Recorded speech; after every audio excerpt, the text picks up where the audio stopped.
Blah! We ready? Got to hold and give it, do it at the right time. You can be slow or fast, but you must get to the line. We get to It- that. hit you and hit you. What do you mean?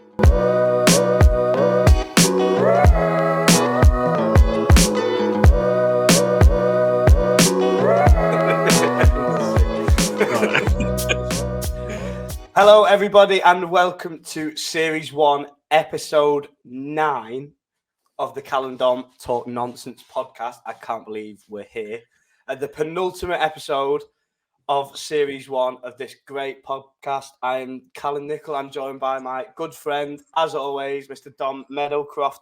Dom, firstly, how are you, mate? How was your holidays? And secondly, what on earth is this World Cup we've got? Mate, honest to God. Yeah, and I do apologise. Obviously, last week I went to Barcelona on Tuesday, and we usually record on Monday, and I edit on Tuesday, so I just didn't have time to do it. It was great. It's horrible coming back to 2 degrees, where it was like 20 over there. Honestly, it was even walking. The amount I did, I hate walking as well, and even doing that was it felt nice. In December, being warm in your t-shirt, it didn't feel like Christmas. And I mean, how are you, Cal? How are you as well? Good, mate. Yeah, I've been doing nothing but watching the football. There's not Yeah, too much so have to I. report. So have I. Honestly, It's obviously we've got loads to talk about today, so we're going to get straight into it. But it leads into it in itself because this World Cup, for all that was said, I think we tried our best as a podcast, and I think we did a good job of not talking too much about it in negative terms. And when we did talk about it, we really were trying and struggling to get in the mood, get the World Cup fever.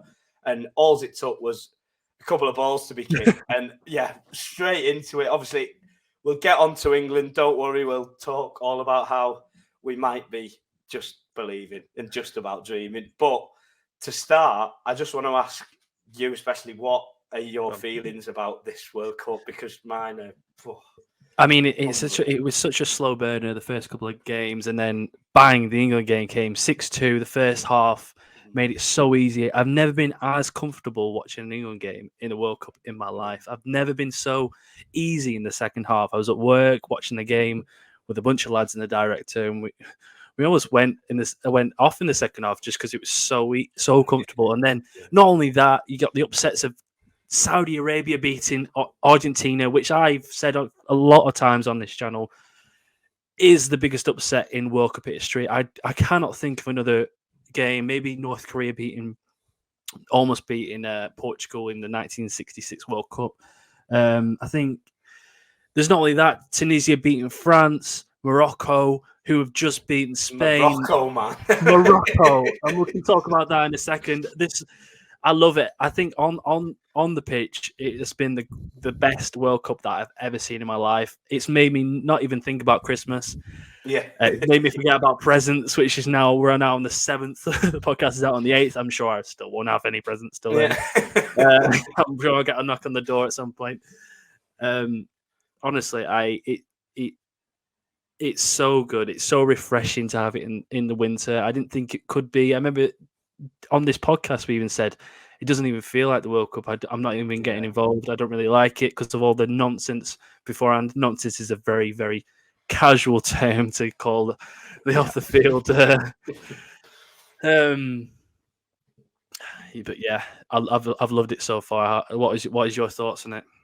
Well, exactly the same. I think just as you said, starts off the first game. Weren't the worst of games. I was sort of laughing at Qatar and how bad their team were in that Ecuador game to kick it all off.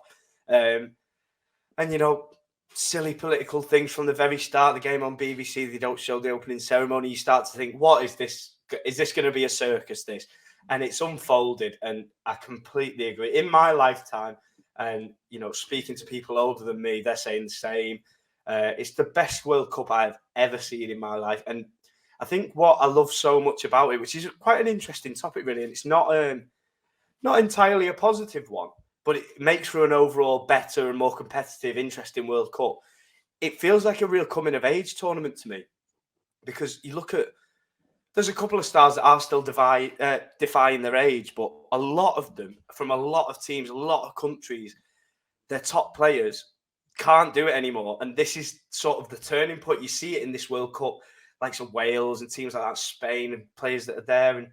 And you see these older players that you used to love, Belgium, and their golden generation, and it's gone now. It's out in the group stage, and then it just feels like this tournament. Obviously, we're at a stage now where separated the men from the boys mainly, but some of those results in the group just absolutely inspiring. It's absolutely brilliant. I've loved every second of it.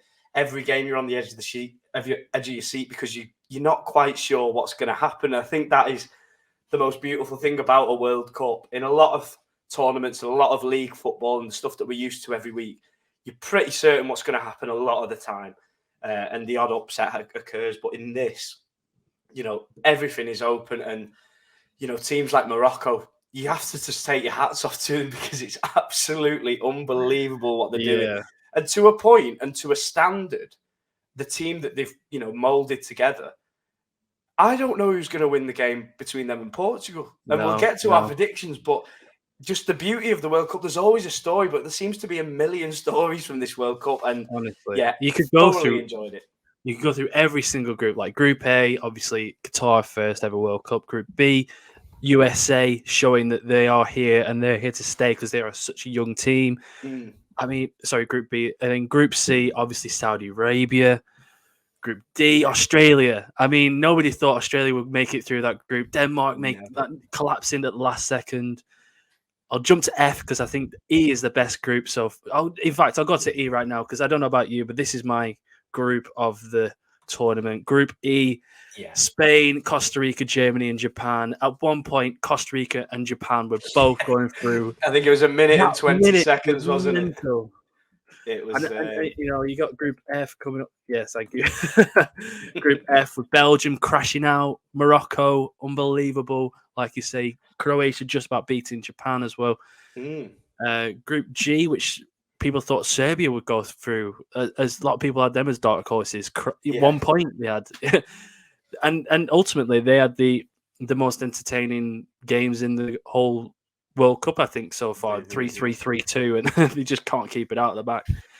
And then Uruguay, obviously, Ghana and Uruguay, that last game, the storyline, I love a story arc.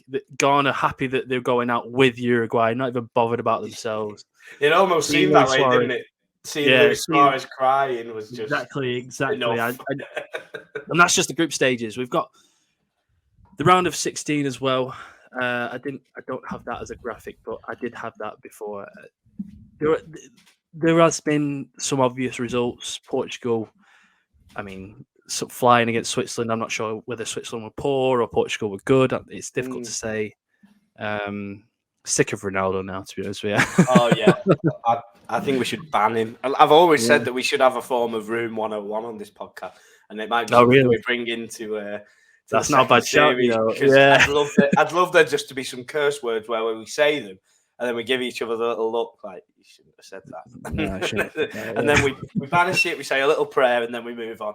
And his name would be my first inductee to the absolutely get in the bin. Today I feel the Ronaldo. Ugh. Yeah, come on. That's even worse than what he said. If he said that, then he would have been cancelled, I think. Yeah, I think so. But no, it's it's up in the air, and I love that we're at this stage now, into the quarterfinals, and it's still up in the air because a team that we're going to move swiftly onto is our home nation, which, a lot of people say a lot of things about England and about how we are as a team. But this tournament, seriously good stuff. And with, the USA game, you think, oh, all right, it's a little bit of a stumbling block. But to react the way we have, it's brilliant. And I think that's what it's all about now for England and for Gareth Southgate is, this is a mammoth team that we're going to face. And I think it might be, looking at it competition-wise, it'll be the toughest team that we face in a competitive tournament under Gareth Southgate ever. And we really learned a lot about him. on Saturday for me. And I think we learn a lot about what this team is made of and the leaders in the team and, you know, what they can bring to the table. And I do genuinely believe, you know, you'll have your opinion as well. I do believe if England beat France, England will win the World Cup. Yeah. So it's a good full stop that, wasn't it? Yeah. Wait. Okay. I thought you were going to say something afterwards, but yeah, I think obviously the Senegal game was a potential banana peel that we could have gone out with. I think in past World Cups, you look at when we lost against Portugal in the quarterfinal, that we should have won that game. There's been games where we should have won, like 2016 Iceland, we should have won, where we should have won, made it hard for ourselves, but we made it so easy for ourselves. And again, like the first game, like the Wales game, it's so comfortable to see, and it's such a weird state of mind after the whole Nations League trip ups, and like I don't know whether he was just experimenting with teams or experimenting with players, because ultimately they are just friendlies, aren't they, at the end of the day? Yeah. And the World Cup is where you need to provide the quality, and we have so far. I think that, you know, putting in Henderson was a genius move. Not many people would have done that. I think we needed his experience and his leadership in that team next to Jude Bellingham, who could push up further. You know, Jude Bellingham's not only good at going forward, but he's also good at the defensive work of midfield as well. He's pretty good at everything, isn't he? Really? Yeah, that's what I mean. But having Henderson and Rice there means that Bellingham can push up forward, and you could see how much Koulibaly struggled to pass forward, and the high press of Jude Bellingham in that midfield, at the age of 19 as well. He's 18 and 19, yeah. Mental, absolutely. He's 7 years younger than me, and I'm thinking, can you be the father of my children? I don't. It's the truth, though, isn't it? He is just a player that, you know, those type of players, they don't come around often, and I've seen a lot of things that really frustrated me actually in the last few days regarding Jude Bellingham, saying he just needs to be careful now, not let it get to his head so he doesn't end up like Dele Alli. And I think people who think things like this and say things like this without thought, they should just go on YouTube, easy as anything. Just go on YouTube, little search, Jude Bellingham interview, and watch anyone you want. And you know full well the people around him, his family, his agent, his unit, his team that he's at currently, everybody who manages him or knows him and is around him, his fellow players, know that kid, his head is so screwed up. He's the most mature 19-year-old I've ever heard. He could be a pundit now, and he'd be better than half the pundits there. His voice, everything about him, he's just a very well-mannered, respectable young man who's doing it properly and doing it the right way, which makes him so attractive to, you know, I'm a Liverpool fan, and, you know, what we're hearing at the minute is looking good for us, which is mind-blowing, really, to be linked with a player like that is like, you know, Christmas, it's winning the lottery. It's incredible. Absolutely. But to have a player like that in our team, we was talking about it the other day, that is the difference between where we were in the Euros. And this could all on Saturday night all come back to haunt us, and France could do a job on us. Of course they can. They can do a job on anybody, France. But who are we if we're not dreaming? And the one logical thing that I can see from an England team that took the lead against Italy in a Euros final and ended up getting it all so wrong, losing their heads away a bit, and then ended up losing it on penalties, is Jude Bellingham. That is the difference, the big difference. Obviously, Phil Foden's got a bigger input now, hopefully, as he started to play a bit more later into the tournament. But Jude Bellingham in that midfield, I can't speak high enough of him. I've never seen a player at his age like that, because, you know, you even talk about players like Wayne Rooney. These are like legends of the game, but Wayne Rooney had a rawness and something that, wow, spectacular. Your eyes are glued to him. Jude Bellingham's doing about 5 jobs on the pitch at 19, doing them better than any 30-year-old that I've seen could possibly do. And it's mind-blowing. We're right to get excited, because I truly believe he has the right people around him to keep him level-headed and know what the task at hand is, wherever he's at, whatever club he's playing for. And I truly believe there is a strong chance he could be one of, if not England's best ever player, if he carries on in this trajectory currently. I think he'll be miles ahead. if he keeps going how he is now. He's currently he was on 19 caps before the World Cup at 19. So, I mean, 125, I think, is Peter Shilton's record. Yeah. And that's all he can, and that's a goalkeeper that played for England for 20 years. Yeah. It's, honestly, if he doesn't get, that's the injury part is the only issue, isn't it? Obviously, he's so young that you don't want to Jack Wilshere him, and I think we might have learnt from that as well. You know, as a country, correct, you know, I think that to put so much pressure on the thing is, right, we put so much pressure on Jack Wilshere at the time because he was in 2012. We had nobody in midfield, but now we have Rice, we have Henderson, we have Calvin Phillips, if you want to say it. James Ward-Prowse sort of not there. We do have players that are around him that could easily go into the team. Obviously not as good, but Jack Wilshere. It was Jack Wilshere and then Jake, what's he called? Livermore. Jake Livermore, yeah. It was there was nobody there, so there was so much pressure on him at the time. And yeah, I think I don't want to bring up this segment again, but I will. This is an impromptu one, Carl. This is one that I mentioned before.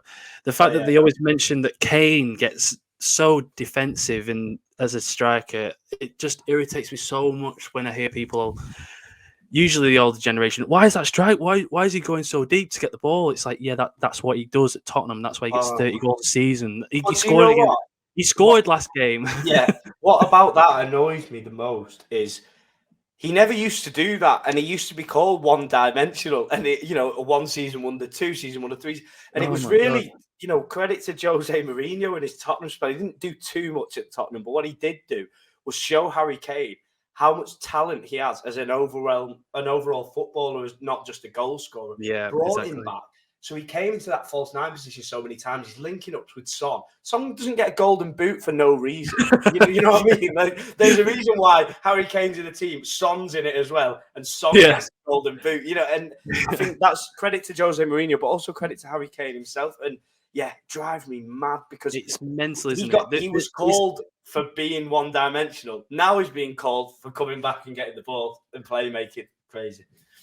Absolute gamma thought, isn't it? And I think it's perfect for that. I think that the fact that I'm looking at Harry Kane when he has the ball on the pitch, and he's making passes that I don't even see when I'm watching TV. Yeah, like the way he anticipates them making a move before they even make it when he passes it. His playmaking is just as good as his goal scoring. Yeah, and I'm so happy that he scored against Senegal, because it means that he's now got a knockout goal, and it means that you can finally say that he scored it in an important game, rather than his stat padding. I don't know why there's these excuses, to be honest with you. It's a media thing, isn't it? And it'll always be there. And like I say, the likes of Jude Bellingham, it'll come for him as well. And there'll be a time when something happens. It might even be this Saturday, God forbid. Well, Jude, we thought that you were the saviour, and yeah, but that's the thing. It's against France, but obviously, Cal, should we go on to the next segment? I think we should. We have predictions to make, Dom, because it is the quarterfinals of the World Cup, and there's the graphic on the screen. And I mention them. It looks very good, doesn't it? We have Croatia versus Brazil. We have Virgil van Dijk's Netherlands against Lionel Messi's Argentina. The underdogs, Morocco against Portugal. And that fell on the screen that we don't talk about anymore. And mighty England against France. And obviously one fixture for us obviously stands out. But I just wanted to let's run through each game, give some predictions. So obviously, Cal, the first game is Netherlands versus Argentina. That is the first game. Oh, is that the morning one? Yes. Yeah. It goes second, first, fourth, third. Do you know what I mean? Right. So the first game is obviously, like you say, Virgil van Dijk's Netherlands versus Argentina. Has there been any? There's not really been that much talk from the Netherlands team. I feel like we sort of stepped over them. I think I said it in my predictions video on my own channel. I think that we've gone past them as actual winners, and they've made it look really comfortable so far. Well, this is the thing with there's always a team that does this, and they always tend to be the team that does a bit and surprises you and ends up biting you on the backside. Teams like Italy have always done this when they won the World Cup, when they won the Euros. Slow burner to start off. No one really talks about them. They think the squad's not good enough to win it. They're doing well, fair enough. They've got through the group, got through the knockout rounds. But I believe that Holland are going to beat Argentina. I think they're a better team than Argentina as a whole, as a unit. They have so much excitement going forward with, Cody Gakpo is in the race for the Golden Boot.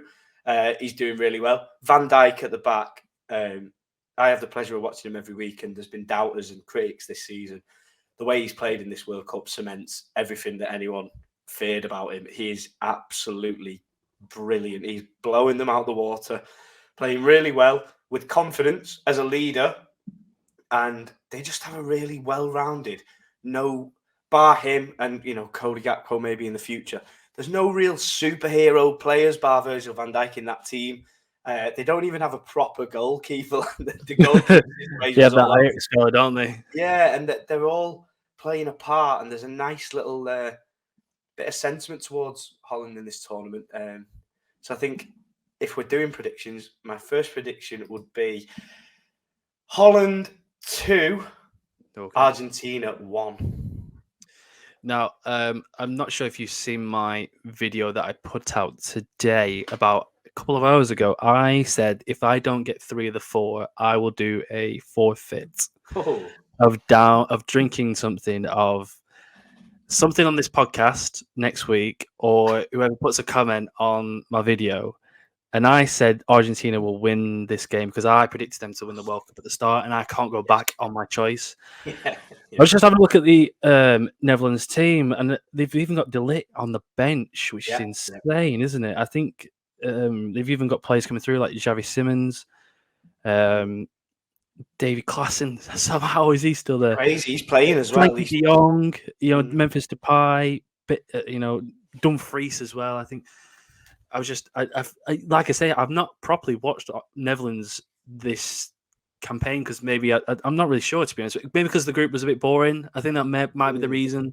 The game against USA was a bit. I thought that they would win. USA, if they had a striker, I think could have won that game. To be honest with you, and I think that it's going to be a very close game, isn't it? Because it's just the thing is you've got to make sure you can't overload on Messi because there's so many others, but Messi's so good that you can't ignore him. Yeah, that's I'm going to go for a 2-1 Argentina win. Ooh, so vice versa scoreline. Well, I have to now. The next game is Croatia versus Brazil, so I will go first. Obviously, I think we're going to go for the same thing, aren't we? Potentially, Kirkal. I think so. Croatia were lucky to get through against Japan, but usually, you buy your own luck. I think that Modric is aging. Kramaric isn't doing that well. Rakitic is retired. Perisic, who I get talked about as looking like me, scored a great goal actually against Japan. Yeah, he did. And I think Brazil have too much firepower. I think they've got too much depth. And even if you get past the defense to midfield, you've still got the best goalkeeper in the world, haven't you, in the goal? I think that I'm going to go with a 3-0 Brazil win. I think it's going to be a comfortable one. Yeah, I can't really see too far past what you've said there. I think I really want to with this, I'd really like to, whilst we're predicting, give both teams as much as I possibly can to try and muster up if there's a possibility that a different result could happen. But I can't see past Brazil here. I think one thing about Brazil that will be interesting the next round in the semi-finals, because I do think they will win this game. I think they'll win it comfortably. I think I'll say 2-0 cruising, just bouncing around 2-0. The thing with Brazil that really interests me, the Korea game, obviously whitewash battered them. But the way that Korea played, they could play like that against any team in this tournament and they're getting the exact same scoreline against them. I still believe that even with the quality shown with the goals, I don't think we've seen Brazil threatened in any sense of the word. And Yeah. I don't think that's anything to do with how good they are. I think it's to do with the opposition. And I think, I don't really want to talk about the Cameroon game because, they played a weakened side and they were through anyway. Their minds aren't on it. But the teams that they've played, I don't think there's one team that they've played, maybe so for England as well, but I don't think there's a team that they've played where I've thought everyone's ranting and raving about these guys. And, wait till they play Argentina or the Netherlands. And then I think after the semi-final, if they convincingly beat either of those two teams in the semi-final, then you're terrified, aren't you? If we manage to beat France. Do you think maybe they're taking it too easy? Because obviously, Cal, get that Gammon thoughts up again. Gammon thoughts, not quite Brexit, but if you hear it in the crowd, then you want to exit. There we go. The celebrations, obviously, there has been a lot of people on TalkSport, mainly the likes of Simon Jordan. A lot of people called it him. He would say something about it, but basically all of them. Well, all the older ones, boy, Ali McCoy, because he is the GOAT. Yeah, honestly, what a man. Yeah, they were ranting over the celebrations. It's like they're having fun. Like, just let them be. Let them have fun. Like, what if you're not in this world to have fun? Then what's the point? They said, oh, then maybe they're taking the piss, but you scored a goal in the World Cup. Like, calm down. Any thoughts on that? Like, I agree 100%. Sadly, there is a but not a big but. I completely agree with what you're saying. In his defence, Simon Jordan was pushed and prodded by Jim White as he usually is. Was he? And he got to the point where he said, "No, I don't dislike it, but I don't. I'm not sat there in awe of them doing a little dance. It just, it means nothing to me. It doesn't affect me in any way." And people took that the wrong way, and I think a few Twitter accounts wanted to back their predictive tweets up, so they put the video on the bottom. The thing is, for me, about it, and it's cultural, and it's brilliant. I'm a rugby union fan, and I love every time that England play New Zealand, I watch the haka because it's just, it's traditional, it's brilliant, it's beautiful. A country's tradition. And you get to see it, and it gives you goosebumps. And that's a Brazilian tradition. Surprisingly, because I don't agree with him with too many things anymore. Roy Keane went too far. That was just silly what he said. But Graham Souness really made me chuckle because me and my missus watched the game together, and I said to her, he's right, like he was saying blah, blah, blah about it. Didn't seem too bothered about it, but he did say, someone's going to kick him. And I thought about it myself, and I thought, if I was back on, playing days on a Sunday afternoon, and a few of the lads have just scored against us from Orford or wherever, and they do something like that, I'm going straight through. I don't care. I'll get my 32 quid fine. Yeah, I'm gonna fucking nail the paid, and you're getting 2-footed now. But when Graham Souness said that, all I could imagine was him in his head thinking, I'd be straight. I'm going to. And he would have been as well. You. Yeah. So, that made me laugh. Roy Keane went too far. I don't mind. I think it's one thing that does wind me up, and I think it's a reverse Gammon thought. So I'm just going to put the graphic on anyway. But imagine that backward. Just do it back. Whole thing, when they score the goal and they do the celebrations, brilliant. And that's a part of World Cup heritage, and it's brilliant. This whole thing, it's not a World Cup without Brazil. All this, come off it. I've watched Germany put 7 goals past Brazil in my lifetime, batter them and knock them out of a competition in their own backyard. And I didn't take too much pleasure out of it, but it was a shocking, brilliant moment. This whole narrative that, the colour and everything about the Brazil, it's because they've won 5 of them. It's not. Let's be real right now. The only reason Brazil has been in every single World Cup is because 4 of the 8 get through to the World Cup. Like, exactly, and they're one of the best ones. 13 of 48 European sides go through it. It's such a little margin. Was it 5 out of 50 in Africa? Yeah. Like 4 out of how many in Asia? Yeah. There's 4 out of 8 in I mean, let's behave ourselves. Yeah, it just that whole thing in itself. I think we've talked about Brazil for too long here, but Yeah, a little bit. just the idea about them being. I've just seen too much about it. It knocks me off them a little bit, and I don't want to Yeah. because they're a cool team. They're doing really well. They're But really moving good, on, though. they are really good, and we'll see even more after their 2-0 victory against Croatia. 3-0. Yeah, the next game in the afternoon of Saturday is Morocco versus Cristiano Ronaldo's Portugal. That is the third game, is it? We're the last game, aren't we? Yes, yeah. Yeah, We're on sorry. the evening, aren't we? I got that wrong before.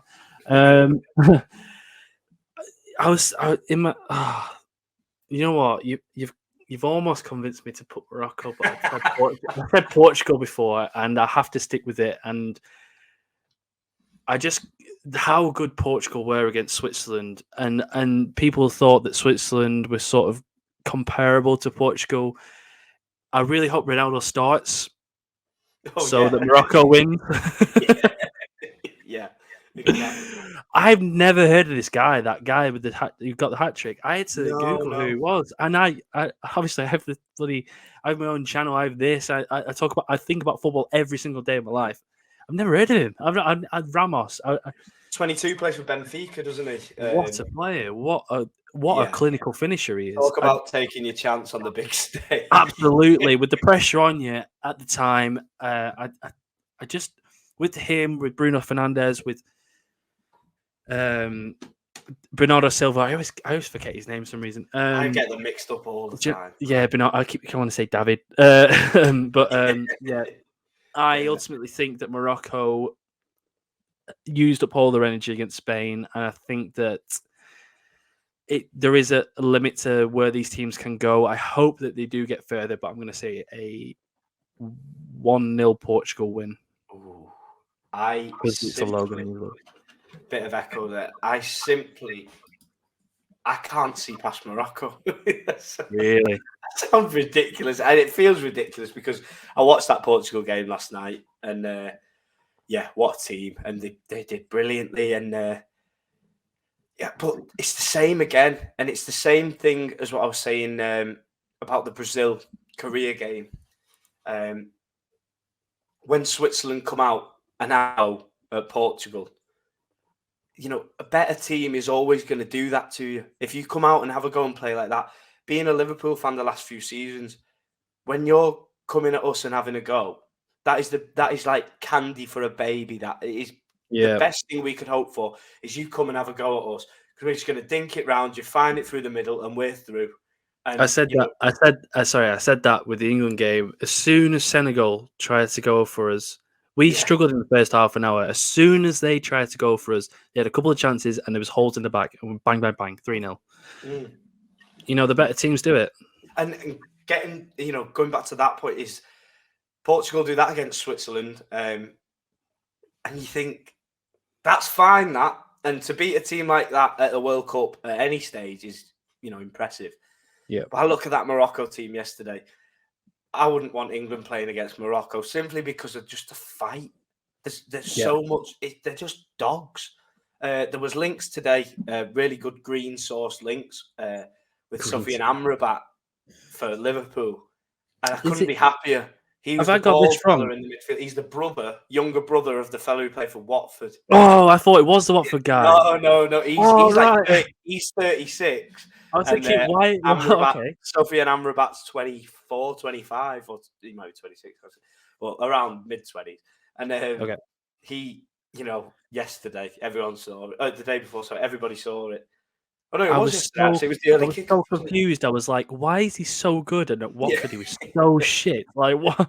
But okay, that makes more sense now. Yeah. He plays for Fiorentina. Right. God, what a player. And, with that heart and spirit, and I did a tweet early on today. I think it was this morning or this afternoon. I'm still thinking about the winning penalty. I can't comprehend the winning penalty. It doesn't compute in my brain that you can picture this. This is like a storytelling. Go on. It's the World Cup. Your nation, the furthest they've ever got is the last 16. You're in a group. You think, oh, can we get out of it? Gets out of it. You're there. Belgium, by the go way. out. Right? You get out of it, and you think, oh, we've smashed it. We're top of the group. You've got Spain. Brilliant. Right. We've got Spain. You're playing against Spain, right? Your best player, Ashraf Hakimi. You battle till the end. You get to 90 minutes, over, 0-0. You get to 120 minutes, over, 0-0. You go into penalties. By the way, Spain practiced 1,000 penalties. Yeah. Carry on. So you're in a penalty shootout against Spain. You score 2, you miss 1. Spain miss all 3. You step up. You're born and bred in Madrid, Spain. Played for Real Madrid, but one of the best players going, one of the best fullbacks in the world. This is for your country to go to the quarterfinals of the World Cup, the last kick of the game from the penalty spot. You've never done it before as a country. They're all watching, millions watching at home. You stand there, you look at that keeper in the eye, and in your head, all that's going on is the word Panenka. And I can't, and then you go and do it, and it works. And honestly, it was the softest Panenka I've seen as well. Well, that was the beauty of it, I think. And I was talking to my dad, and I thought, my mind's blown. And then I was on the phone to him, and I said, the only thing that makes sense of it is he must have thought, this keeper is thinking, the last fucking thing that this fella is going to do is that. Yeah. So I'm going to dive to my right, and hopefully I'm going to save it. And then when he does it, it's just, that is, we've talked about iconic World Cup moments. That takes some serious beating, that. And I don't care what they do next. I don't care if Portugal puts 6 past them as well. That's it, as iconic moments in a country's history go, and in the fashion it was, there's not many topping that. That was... And that's it. I was there, yeah. We've got Morocco with the most iconic World Cup memory. We've got Saudi Arabia's most iconic moment in World Cup history. Because obviously, this is our first podcast since the World Cup started, wasn't it? Yeah. Which is incredible to say. There's been like 50 games in 14 days. Yeah. So what score are you saying for Morocco then? Penalties again? I'm going to say penalties. 0-0, 1-1. There might be I think 1-1 penalties. They've only conceded 1 goal in not even open play. No, it was their own player, wasn't it? Was it their own player? Scored an own goal, yeah. Sorry. Scored against them. It's mental. So obviously the last game of the quarterfinals is France versus England, and wow. Well, I mean, we've got to back our team, haven't we? In fact, I might sound like an idiot here. No, wait, I can't because I didn't on the actual channel. I've got to go with France. Putting England top. No, actually, you know what? The predictions I did on my own channel are the actual predictions. You're a different guy. I'm going to go with. What? Yeah, I am not that guy. I'm not him. You're just Dom here. Yeah. Even though it's just my name. Quickly get rid of it. I think we actually can. There we go. I've just got a first name. I'm like Fred. Obviously, we know about Kylian Mbappe. Everyone seems to be talking about him. He's like he's a secret. Yet. The what? Hasn't trained this week. Has he not? No, he hasn't. Oh, maybe they're saving him. Beautiful French mind games. God love it. I mean, what can we say about this England game? I mean, we've spoke about England in depth, haven't we? And we know about France. So I'm just going to quickly give my predictions for this one. I'm going to say, with my heart, I'm going to say England 2-1. But it doesn't count towards my forfeit next week if I get it wrong, because I did say France on my own channel. I have, with some, not exactly perfect. I have been a bit mystic this tournament. I wish I'd have bet on the England games, but I hadn't. And I've predicted a couple of scores so far. I predicted us to. I think I said 6-0 against Iran, and then we won 6-2, which is, it's near enough. I said we'd struggle against America. I said we'd batter Wales, and then I said we'd beat Senegal 3-0. So I'm fairly confident. Do you know the result? As soon as we beat Senegal, thinking it's France, the first result that just came into my head is 2-0 England convincingly. And it's not cockiness, it's not arrogance. I just think they're going to come to that game thinking we're going to do a number on these lot and we're going to run right through that defence with Harry Maguire. And I think footballers are quite naive and they read a lot of things that they see online. They're going to see Harry Maguire on that team sheet and think, are these joking? Harry Maguire in an England shirt, you don't get much better than him. And that's a fact. We were poor against USA, but he was the man of the match that day. He was superb. He didn't do a thing wrong. Unbelievable at the back that day. Yeah. And we perform better against, the Nations League doesn't count because of friendlies. Let's not count them games. I think we will perform better against the side that comes at us. Because look at what we've done against Senegal. They came at us and we were much better on the counter. Harry Kane at Tottenham is perfect on the counter. We've got Bukayo Saka and Foden on either side of the wings. We've got Henderson, Bellingham.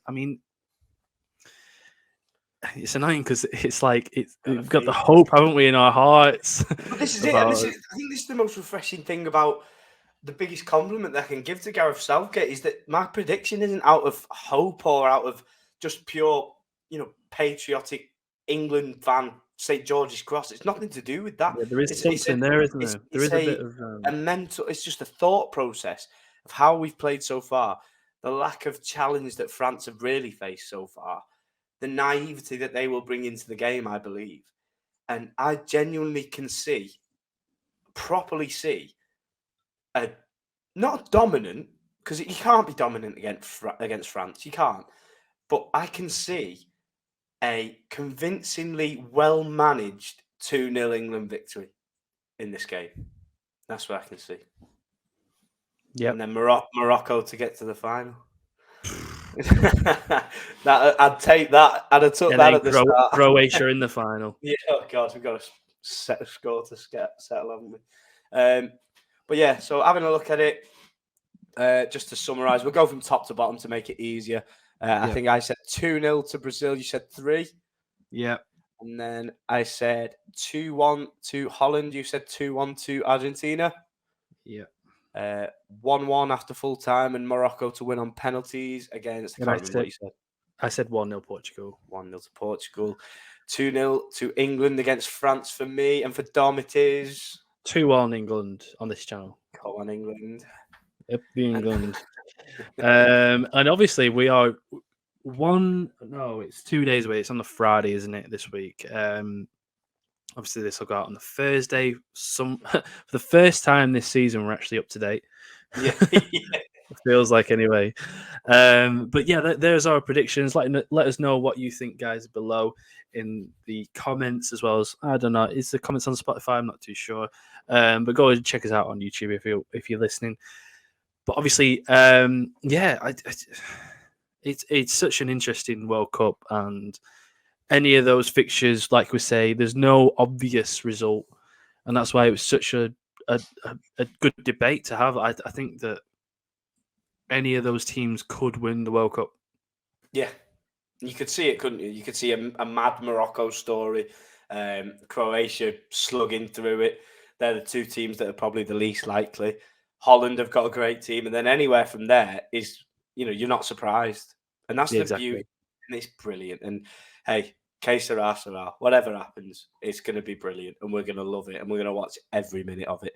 So I would just like to say on record, maybe not to the people there, but just as a whole, to all the players and the staff of all the teams, fair play, because you made this something that we didn't think it would be. So fair play, everybody there.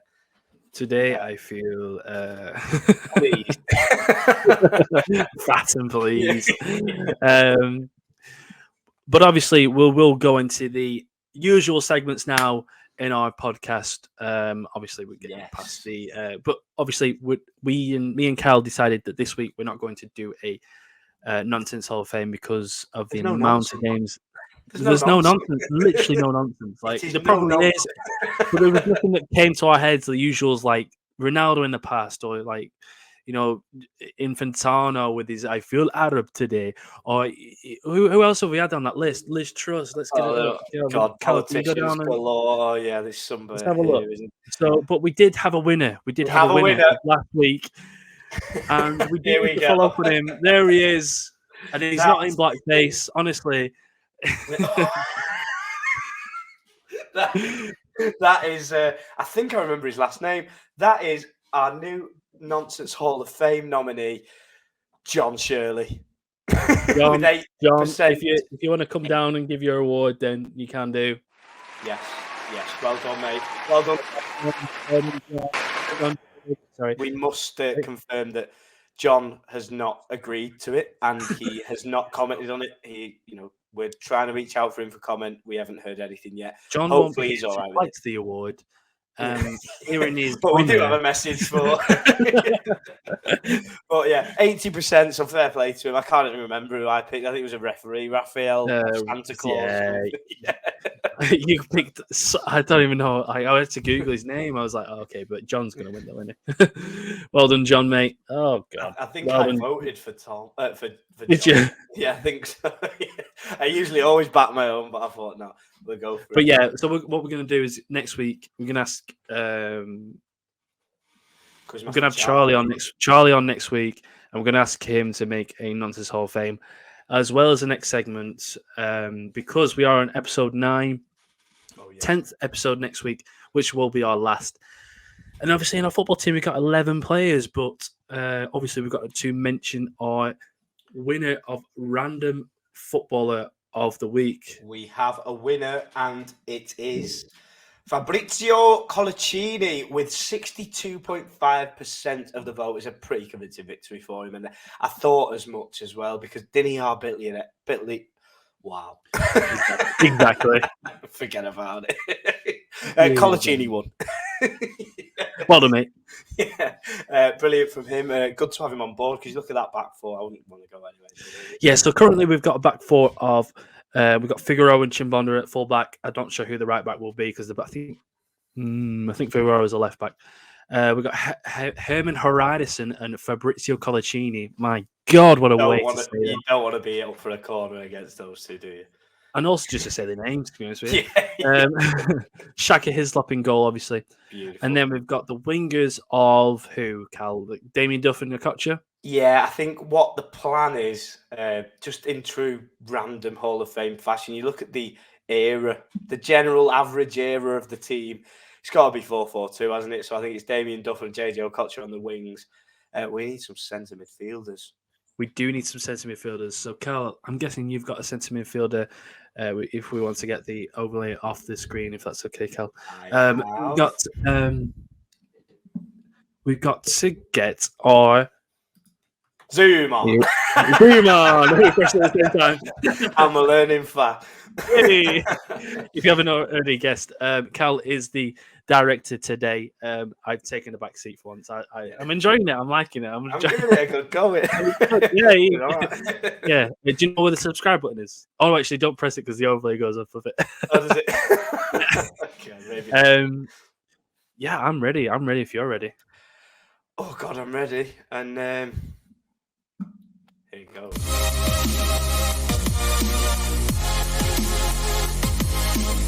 Random Footballer of the Week.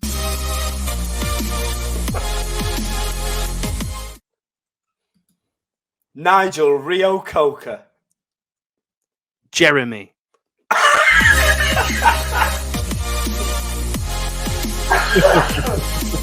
Random Footballer of the Week.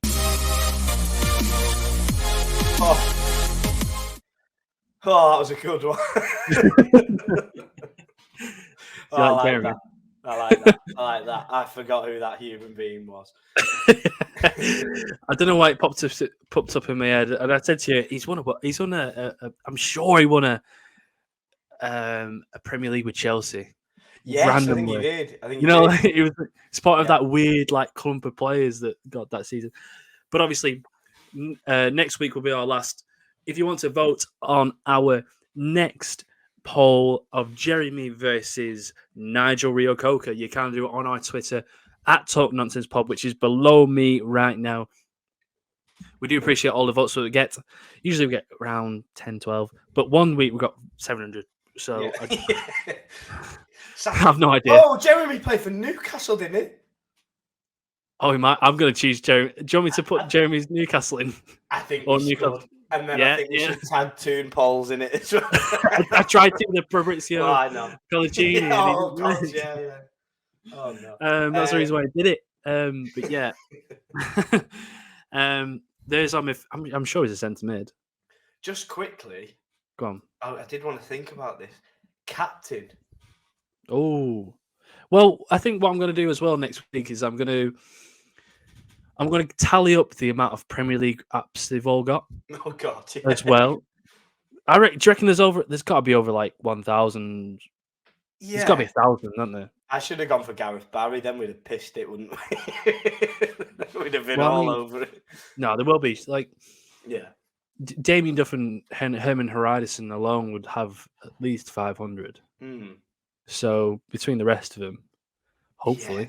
Yeah, I think Amizaki did a season and a half, so he might let the side down a bit, but I think the rest will be okay. Yeah, it's brilliant, and I love it. And the most exciting thing that I'm really looking forward to is Charlie has no fucking clue what this segment is at all. No, he's going or the Nonsense Hall of Fame. and so for the big finale next week, we're going to pull all the, everything out. We're going to do whatever we can to make it a nice big special finale because it's been brilliant. Yes, as well as the best bits, which are going to be the intros that we've had every week. I'm just going to clip them up and put them in one continuous montage for the season. Enchanté, wrap it up. I don't even know what that word means, to be honest with you. I liked it. Yeah. I went to Spain, honestly, and I didn't know a word. I actually didn't know a word. I knew gracias, and that was it. Oh, la cuenta, por favor. That's the bill, please. Can I have the bill? Uno, cerveza. Cruz Campo.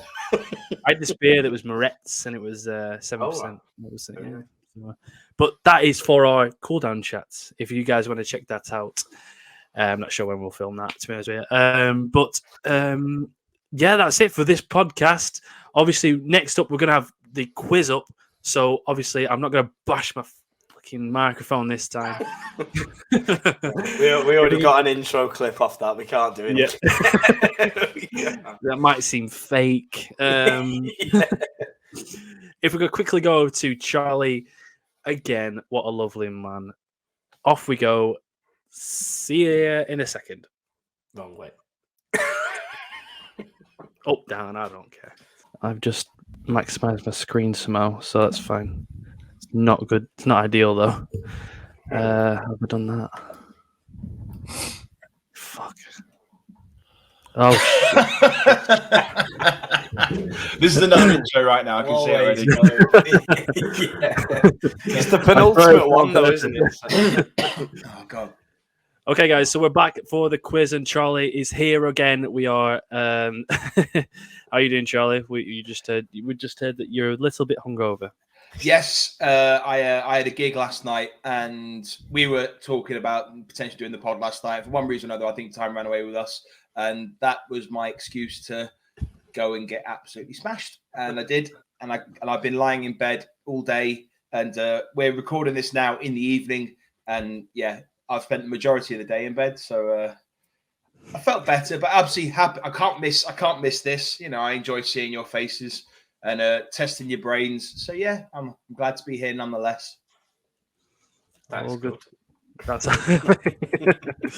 appreciate it. Yeah, obviously we were meant to do it yesterday, and when the opportunity arises to have a few bevs, me and Cal are always in favour of that. So yeah, obviously last week I got back somewhat fortunately because I forgot what was it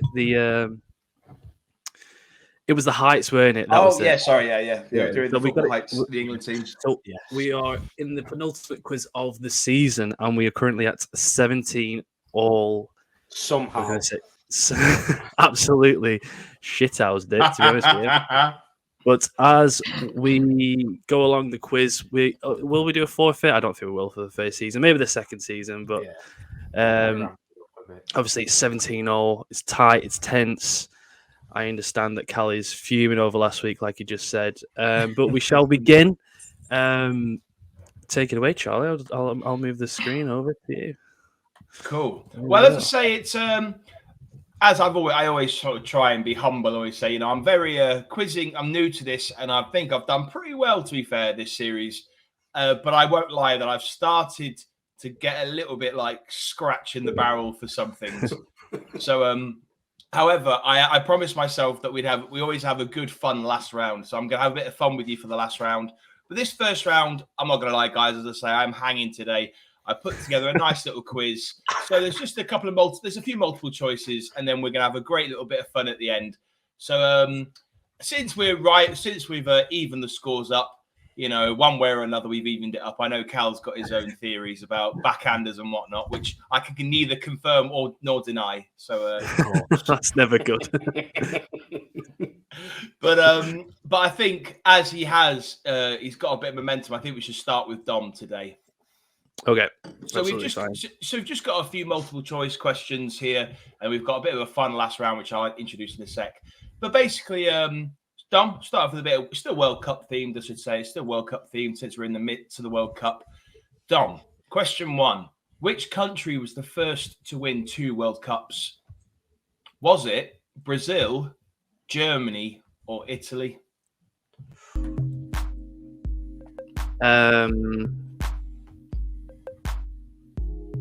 I'm just going to go straight out of the bat and say Italy. I think they won the first 2. Dom, you are correct. Yes, Italy. Uruguay won the first one, though. Yeah. Oh, I got lucky then. Yeah. We had that one previously, yeah. No, yeah, it's Italy with the first team to win it twice. So, yeah, there we go. That's what I meant. It's absolutely fine. Yeah. We'll let you off. It's all good. Let me just quickly, I'm going to try and make sure I can update the scores as we go along. So, yeah. Oh, if someone else is keeping score, that'd be great. So it's 17-all, but now at 18-17. Cal. Yes. In 1962, a stray dog ran onto the field in a Brazil versus England match. Striker Jimmy Greaves picked up the dog.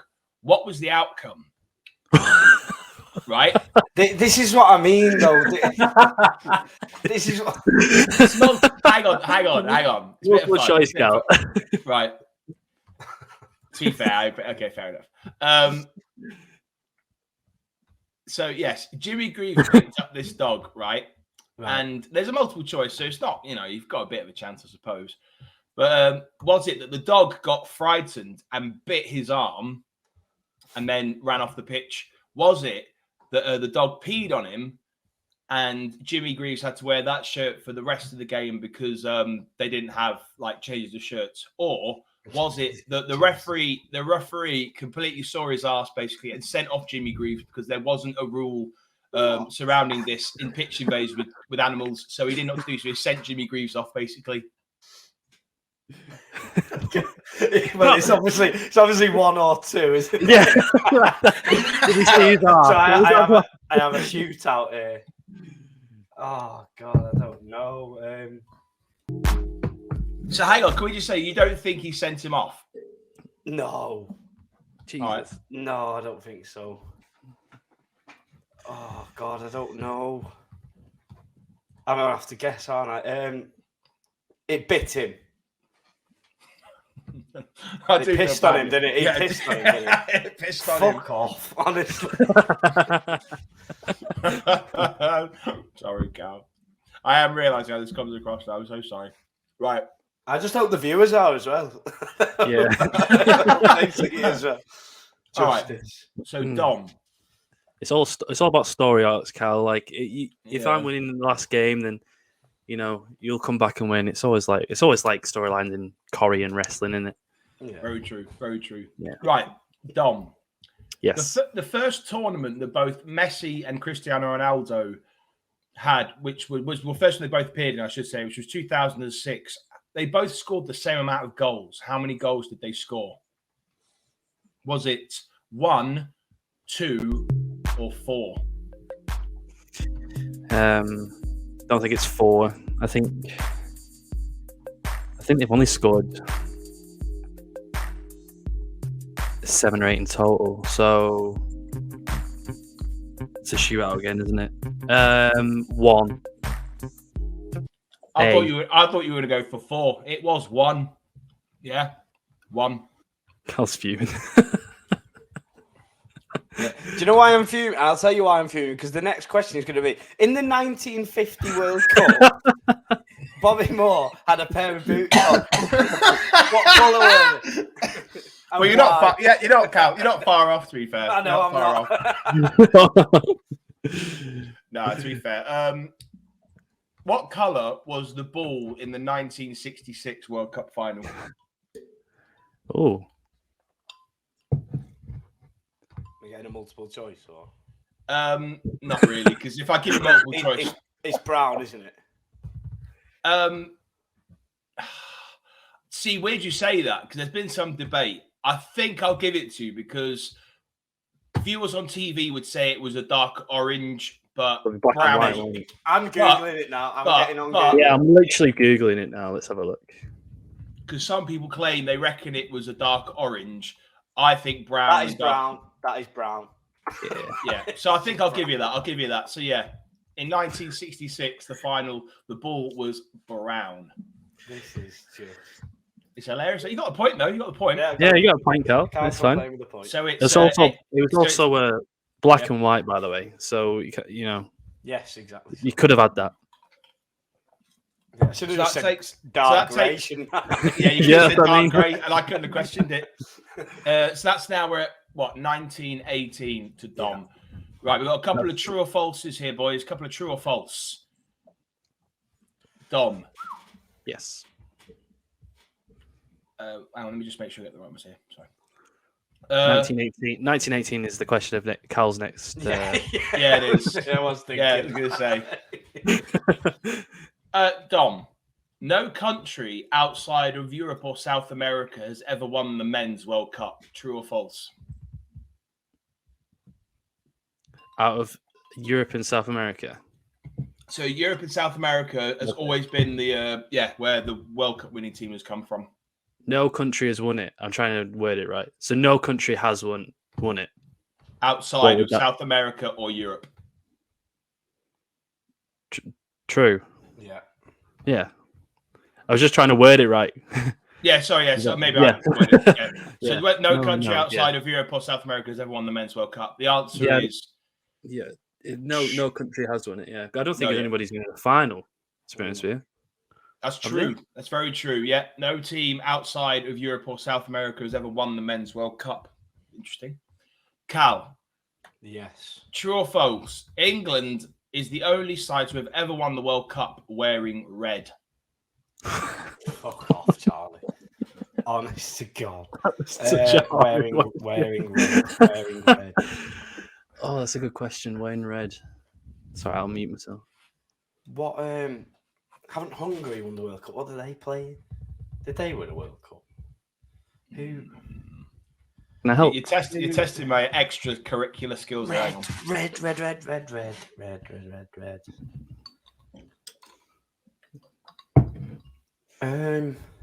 Sorry.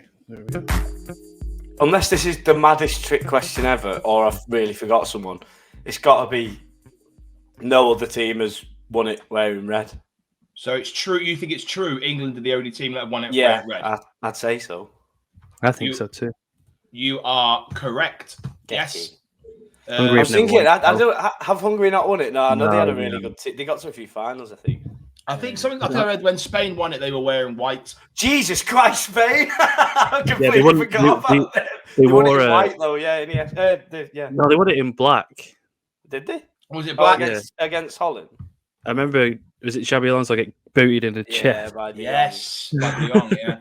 But yeah, well, as I say, and I apologise to everyone because today's been a bit of a rush. I haven't corroborated these answers, so if there is another team... No, I was terrified. I completely forgot about Spain, and then... Yeah, I remember the final. I remember Holland were in the orange kit, weren't they? So it wouldn't have been in red. Them. Right. So Cal's calling conspiracy on this whole quiz. I think he's going to have a slight grin on his face because it might be a slightly quicker quiz today. But this final round is, I think I can see what kind of face Cal's going to pull now. This last round, guys, is finish the lyrics to the World Cup songs. I'm terrible with lyrics, Cal. You're gonna win this one.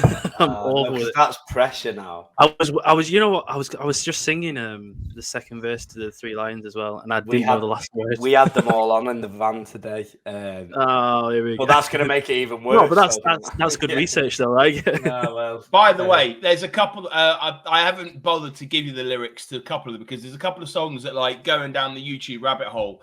I was like, there's a couple of songs for the 2010 World Cup, which I don't think anyone. I'm surprised they made the light of day.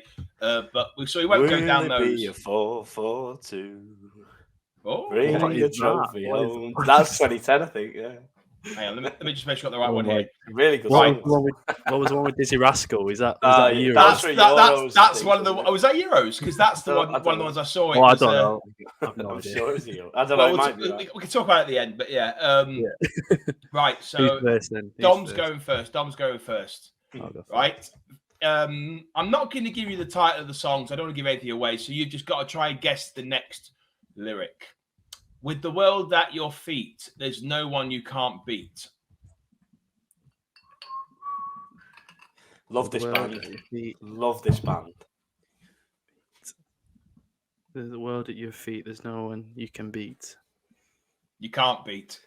I tell you one thing. I love the band. I love the song. I don't know what this last line is. What? Right. Okay. So I'm guessing it's World in Motion. The world at your feet is nothing can beat. Come on, England. I don't know. I have no idea. Is there one lyric left in this? To be fair, that's not very. It's not very fair. No, it's the first half of the chorus is with the world. With the world at your feet, there's no one you can't beat, and then it's yes, it can be done. Embrace. And the next line is with the world at your feet, there's no height you can't reach. This could be the one. Embrace.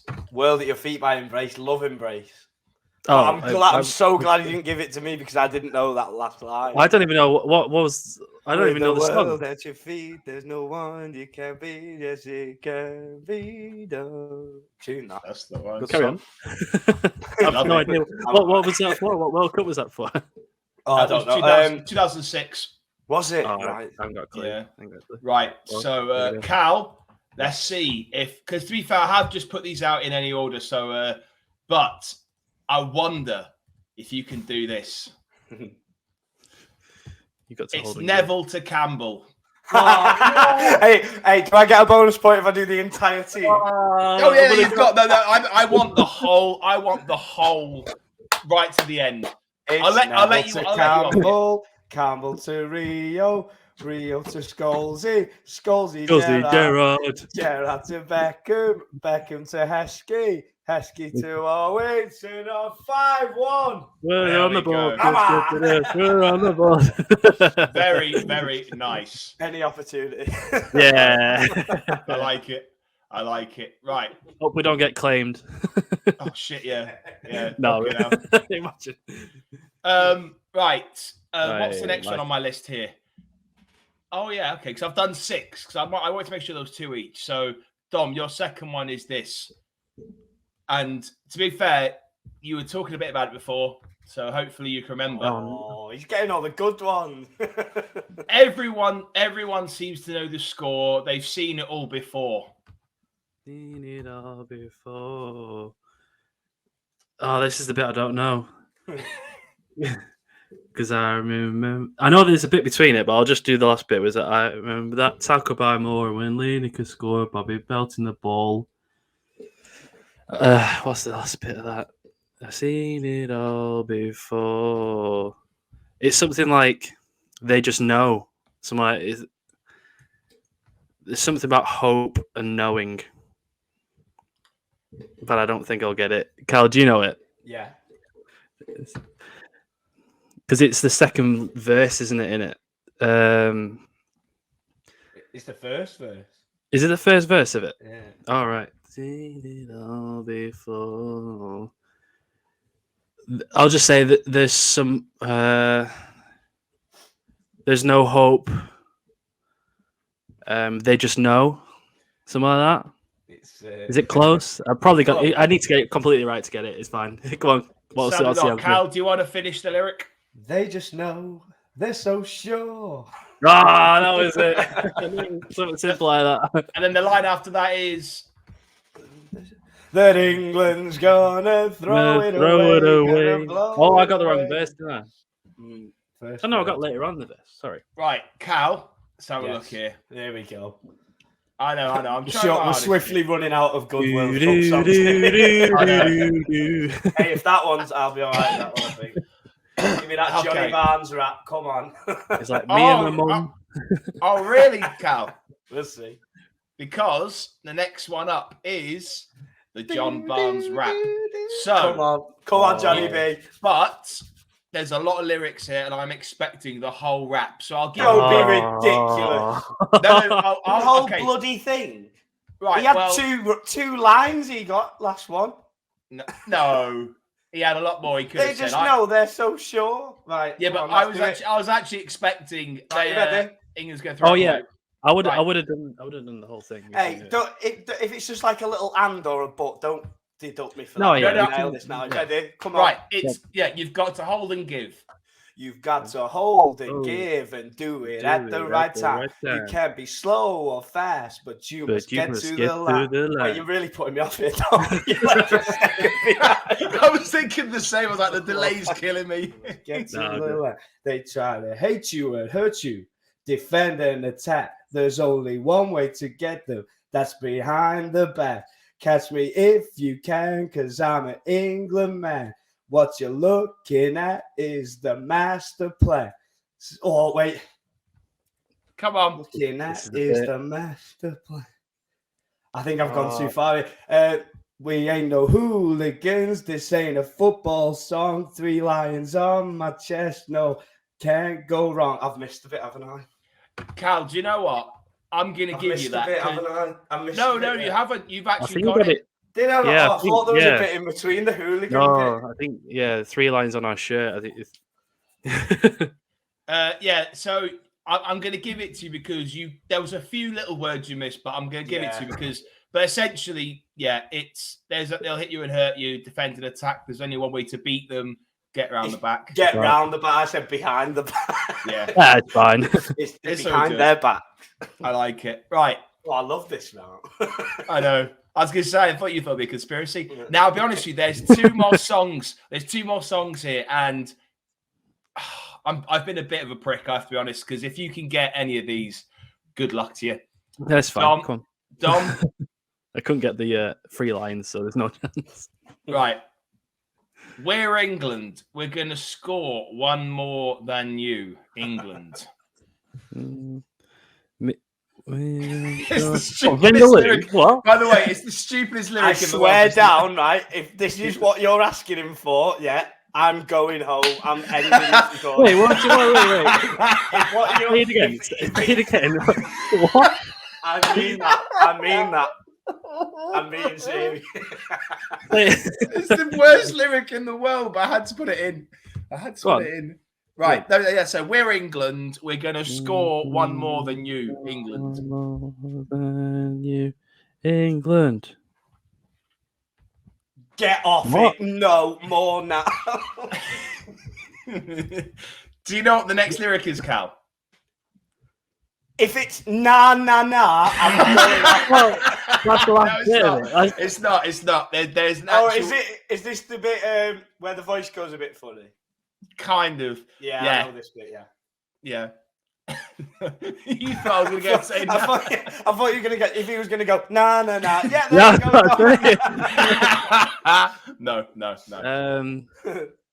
I don't know. Is this further down? I have no idea. It's the best. It's the stupidest fucking lyric I've ever heard in my life. Does he just say like? He just says bucket at one point. I'm sure of it.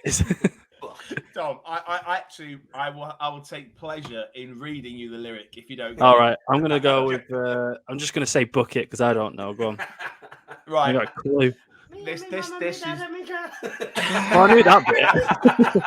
That's the bit he won. No. Oh, is that the bit you want? It's not. Oh, is it not? Which one is it? the bit, right? This is the most fucking stupid thing in the world. It says, "We're England. We're going to score one more than you, England. Can I introduce you, please to a love cheddar cheese? Big Nick- one, poor one. drop one, curl one, kick it." That's the stupidest Kick thing. Oh, fucking hell. Right. Sorry, I haven't even been keeping score. I think I haven't got any then. So I'm 2-0 up on this round, Yeah. and we were level before it, I think. Or were we? one No, down? I think Dom had one more than you. So I think it was 9. So I'm one it ahead was- now. No, hang on. It was 21-20, I think. But yeah, so Calabi can be 2 ahead with this. so it's Yeah, I forget it. 22-21. Cal, again, I was kind of scraping the barrel for some England songs here, so apologies. Don't But worry about England songs. I'm confident, Amy. okay, Cal, for the final one of the England football songs, finish the lyric. How does it feel to be on top of the world?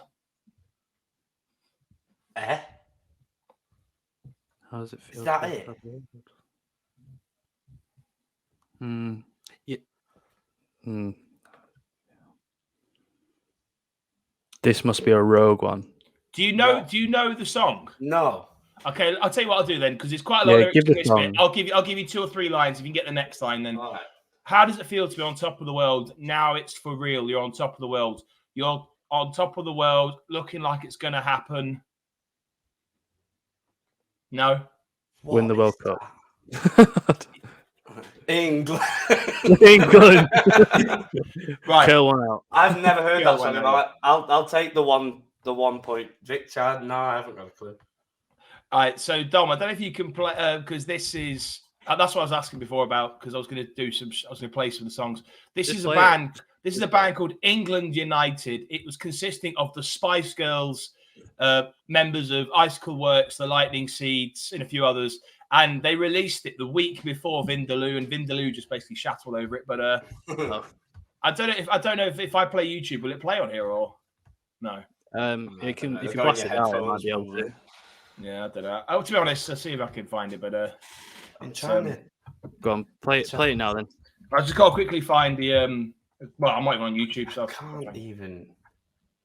I don't even know what that song is, to be honest with you. No. I was trying to think of what song I thought you were going to go for Back Home, the 1971, and I'm all over that one as well. I nailed that as well. But no, I don't. I've never listened to that song. Let's see if I can find it on the old YouTube here, because it is. Have you heard this one? Hang on a sec. Still got a mic for him, but hang on about.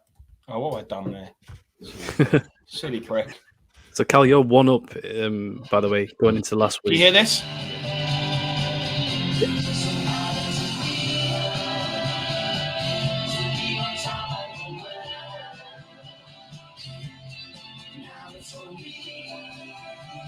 you hear that? Yeah, we heard, I've never I heard. heard it then for the first time in my Yeah. life.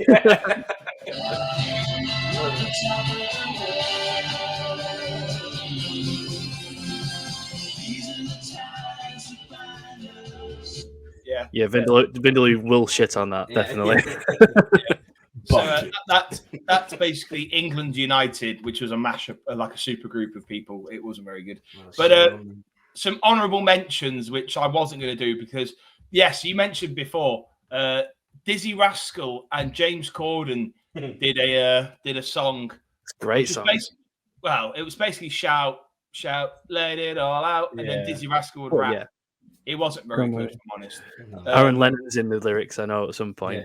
Yeah, and Wayne, we need Rooney at his best or something. 1966, Bobby Moore and that. Bobby Moore. Get your finger out. Well, the other one I don't know if you've seen is 442's "Come On England." Yes, every line. Really? Yeah. Oh God, I noticed, and this just speaks to like 20-year-old me, that he had Lucy Pinder and Michelle Marsh in the video. And I just remember that was like I had their posters on my wall. But like, and if Beth watches this podcast, which she might do, I apologise right now, Beth. You don't need to. What, for 10-year-old you? 10-year-old, 20-year-old me, 20-year-old me. All right. Okay. But yeah, they That was quite sad. I thought that one, which is "Come on, England," and then I didn't bother doing that one. Oh, right. Bend it like Beckham. I'm surprised the Tom Kitten one, but that obviously was the Euros, weren't it? Yeah, but it's coming back. We played it the other night. Oh, okay. Okay. It'll be the one. Southgate, you're the one. That one. It's coming home again. But lads, as I say, in my hungover state, that was the quiz, and thank you for having me on. And I'm sure I know we're talking about next week is the we've got a big one next week, so I'm going to try and pull it out the bag for the final one of the series. And also think of your because it's obviously we will have our 10th player for next week for the random football of the week. We're going to make a first 11 from that. If you can think of one, then let us know, and we will make a 4-4-2 because it's coming home, isn't it? Yes, it is coming home. It is coming home. Charlie, that was my favourite quiz yet, actually, mate. Yeah, I think so. Oh, you changed your tune quite literally. I did quite well. That's gracious in defeat, obviously. Like. You literally changed your tune. You're like, that's a fucking fix. Could tell which one supports the Premier League champion team and a championship team. Little old us, I get it. I'll have that until we get to the Prem. Yeah, love that. But yeah, thank you very much for coming on, Charlie. Always welcome, like you say. We're gonna have you on for all the pod next week if you're available. And yeah, that has been the pod, guys. So if you haven't already, please can you go and subscribe to the channel. I can't get the thing up. Man's thing's zoomed. I'll try and get it. I believe, just quickly to finish off, I believe that going into the final week, the score is Cal 22, Dom 21. All to play for. All to play for. Yes. Absolutely. There we go. Hey. Subscribe to the channel. Comment below what you thought on the podcast. Go and like it. Go and like it on Spotify as well. Give it 5 stars. And we will see you guys for our last podcast of season 1. I can't believe how quick it's gone. Yep. Of the season. So cheers, guys. Cheers, guys.